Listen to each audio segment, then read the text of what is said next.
Hi, my name is Gregory Mark. Today's video presentation is to how to fabricate a Michigan splint. You can use Connect, you can use Ortho software to scan your patient, you can send via Connect to the Inlab. In the Inlab software you will choose the patient, you open up the file, and when you find your file you will go to site, choose the app, and you'll choose Inlab Splint 16. So there's several methods how the people that usually take the bite. So one is usually taking in CR position with the leaf cage. Some people are using MIP position. Okay, some people maybe use something different. Okay, in this particular case we used MIP. So when you open up the file, on the right corner, upper corner, you will have to choose which jaw is going to be active. Okay, is it you're going to use on top or you're going to use on the lower jaw? In this particular case we're going to use the top one as active jaw. Okay, at the bottom you can see it's you will choose a design and we're going to create a Michigan splint.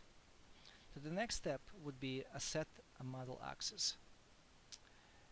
The beauty of the Inlab, it gives you a perfect curve of speed.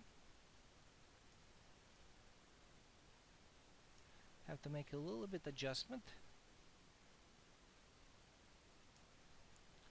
and then you can prepare the models. It means you can trim, you can do all the necessary preparations before you fabricating the splint. Define insertion axis, that's the most important aspect. So I usually define my insertion axis depends on position or inclination of my front teeth. The more they proclined, the more the model axis is going to be more proclined towards the front, because this is what the most undercuts or most pressure people feel. So you can see that according to this model axis, you can see in the red and the green, it's how much undercuts or blackout you're going to be developed on those particular species. So when you're done with that option, if you agree with the model of axis here, we'll check the blackout. So the software calculating the blackout on the model, now you can see all of it. If you want to add something, if you want to, for example, if you want to put more blackout, you can open up the form tool and you can slowly add the blackout to those teeth you want to blackout. In a case if you want to remove, you can remove some extra pieces. Okay, so when you're done with that step, you will proceed with the design. The design elements means we start usually with opening the jaw. Let's make it smaller. And the jaw openings I usually do in put 3 millimeters. Why it's 3 millimeters? Why it's so important? Why not more? So of course it depends on a patient's bite, the overbite and overjet. So usually with the article, when they compare that's a 3 millimeters to 6 millimeter thickness of the guards, and they find out that's in a 6 millimeters guard thickness, the people tend to grind more, tend to activate the elevators muscles more compared to 3 millimeters. So that's my goal numbers is number 3. Okay, but again it will depends also on the design and position of the teeth. So when you're done with the opening, you will click on create a Michigan splint, and it comes in 2 different designs. You can create by line or you create by plane. So if we click by plane, you can see there's a cursor on the bottom, the arrow. You can put the cursor down, okay, to see all the teeth being covered with Michigan splint. Again, I usually use mostly create by a line. It also depends the position of the teeth. So in this particular case, just for educational purpose, I'm going to use by plane. If we're happy with the positioning, okay, we can click apply.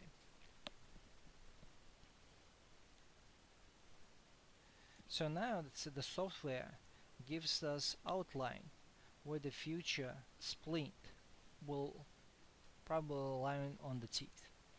At this stage you can adjust the borders. Just double click and double click at the end.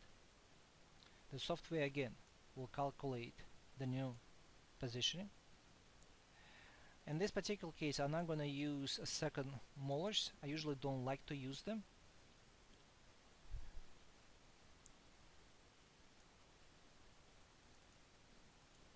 So let's do it again.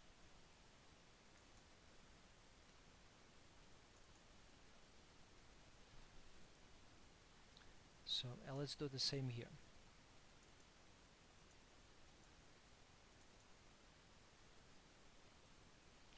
So if you're happy with the borders where your future splint would be, you can go ahead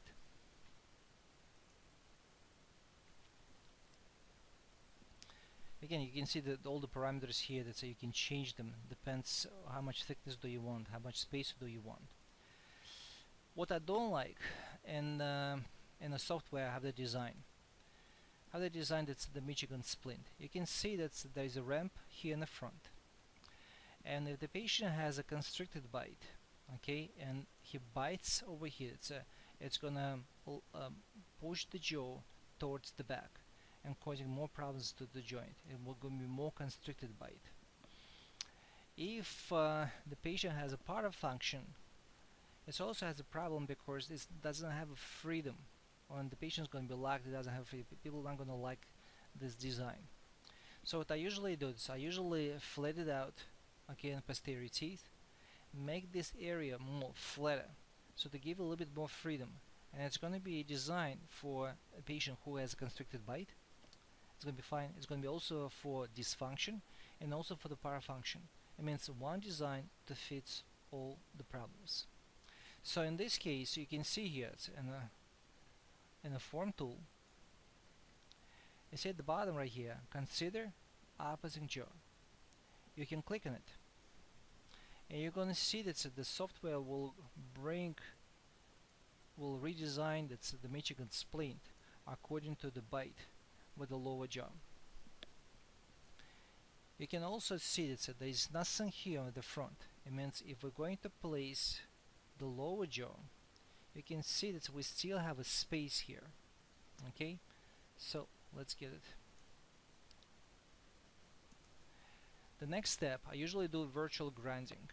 Okay, you can see the imprint front, we still don't have them, and you can see that if we can adjust where we have the virtual grind posterior teeth and from which point, and then when you're done with the position, you can click apply.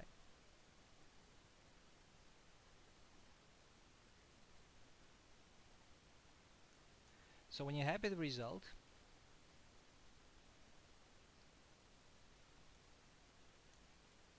what I usually do, I'll start adding more of acrylic towards the front until I get the front area more flatter.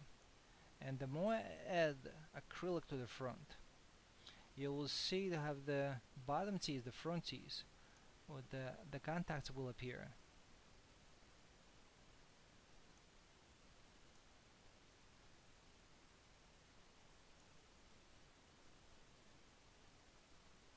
You can see here.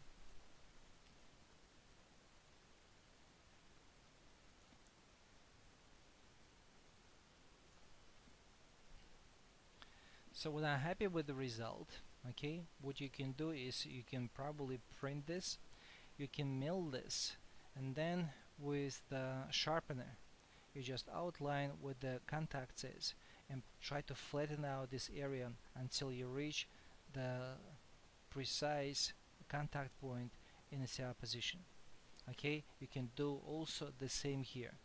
You can also choose a smooth tool and slowly can remove some of the acrylic. You're not gonna gain a perfect flat area. That's why the Exocad software are much better when you design the splint. Okay, but it's gonna take you a little bit more, few minutes, okay, to use the acrylic board and just remove these extra pieces.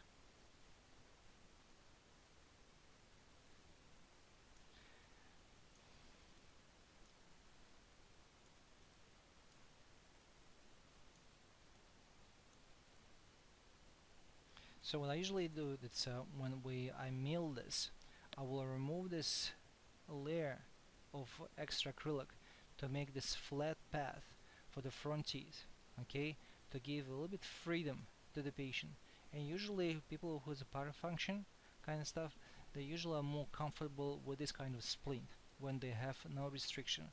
With a constricted bite also, because you open up the bite and there is no restriction here, the people are more comfortable with the flat surface right here in the front. With the dysfunction, they can also have a freedom side to side in the front, and they have no problems. That's why, again, this kind of design will fit to all the patient's needs. That's what my goal design when I do the night guard. So I hope this video will help you to understand how to fabricate the splint. If you have any suggestions, please comment on or send me email at markgregorydds@yahoo.com, and thank you for watching. Thank you.